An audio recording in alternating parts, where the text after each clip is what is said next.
Hello guys! Hello Aquarius! Welcome dito sa aking channel, Kapalaran 888 Aquarius. Alamin natin ang money, career, financial reading para sa inyong lahat, Aquarius. General reading to, so pwede kang makaresonate. Gamitin mo yung intuition sa panunod. Okay. Detachment, delusion, and ngayon mismo. Parang yung barahan mo, Aquarius, is related siya sa Capricorn.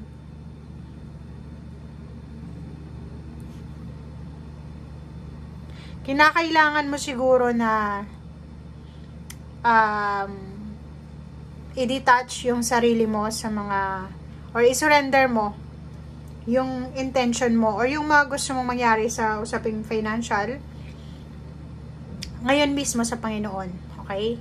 Stay in the present and wag tayong masyadong ma-stress. Wag tayong masyado, Aquarius, na magmadali. I-rush yung situation. Kasi dito sa barahang to, sinasabi na be at present daw. Okay? Wag tayong masyadong advance, excited. Wag tayong masyadong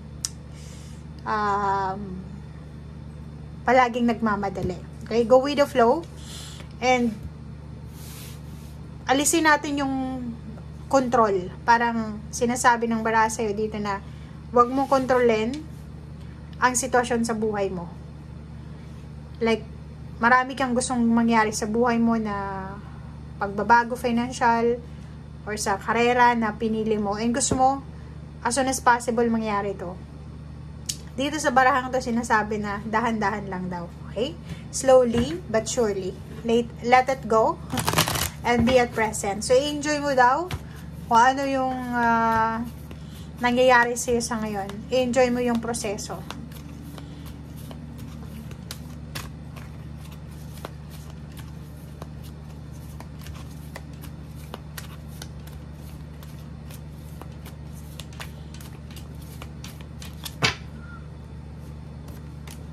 Okay. Aquarius. So, ngayon, habang ikaw ay ina-advise ng ating mga baraha na i-enjoy mo daw yung sa ngayon, kailangan mo rin na mag-focus sa sarili mo. Diba? Like, halimbawa, wala pang nangyayari sa buhay mo sa ngayon or hindi mo pa natutupad yung mga pangarap mo sa buhay, habang tinatrabaho mo yun, planuhin natin yung mga susunod na steps, move, or decision. As long as na hindi mo aalisin sa sarili mo yung inspiration or hindi mo i-give up yung gusto mo, kahit matagalan man yan, as long as na consistent ka, darating at darating din yan. Okay? So, parang pinapag-slow down ka ngayong April ng ating mga baraha. Diba? Magician in the Mirror. 6 Chakra Archangel.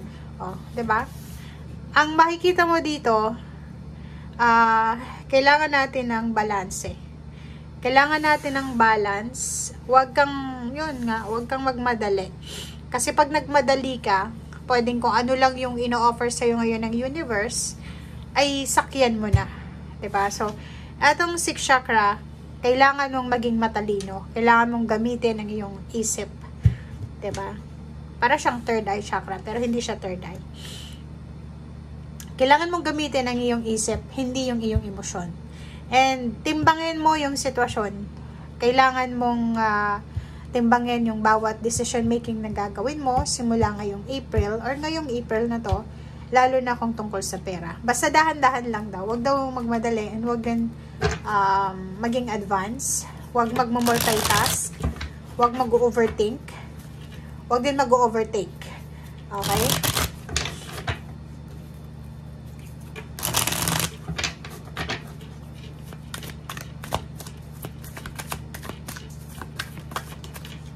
Okay. So, yun. 5 of Wands. Mag-iingat ka lang sa mga taong gusto kang kompetensyahin. Or pwedeng mag-ingat ka sa pakikipagkompetensya, pakikipag-rat race. Or ganun na nga eh, 'di ba? So resonated siya dito. May tendency kasi ngayon na hindi lang ikaw hindi lang Aquarius, kundi lahat ng zodiac signs. May tendency ngayon na kailangan natin makipag-unahan. It's a rat race. Kailangan nating mauna tayo dun sa pila. Dapat tayo yung mauna. Parang ganun. So, kailangan na magkaroon ka ng strong faith sa sarili mo na hindi ko kailangan makipag-unahan. Hindi ko kailangan makipagkompetensya. Kasi alam ko yung worth ko eh. Diba? So, yun. Isa sa pwedeng temptation dito is yung kawalan ng pera.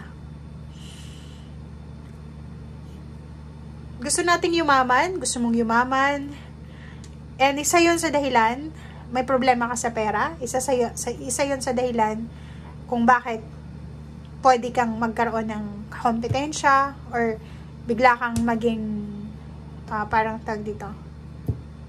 Bigla kang magmadali or bigla kang gumawa ng desisyon na hindi mo pinag-iisipan.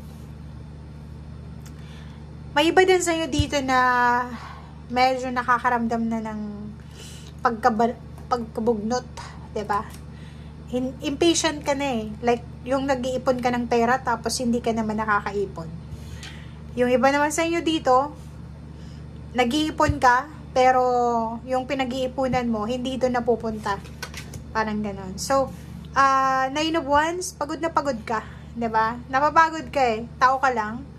Pwedeng makaramdam ka ng pagod ngayong April dahil sa problema sa pera. Pagod ka dahil ubos na yung ipon mo. Or pagod ka dahil hindi mo magawa kung ano yung gusto mong gawin sa buhay. Or may iba sa inyong OFW gustong umuwi ng Pilipinas pero hindi makauwi kasi nga wala silang pamasahe or wala silang ipon or kailangan nilang mag-extend kasi yun nga, iisipin nila gastos yung pag-uwi.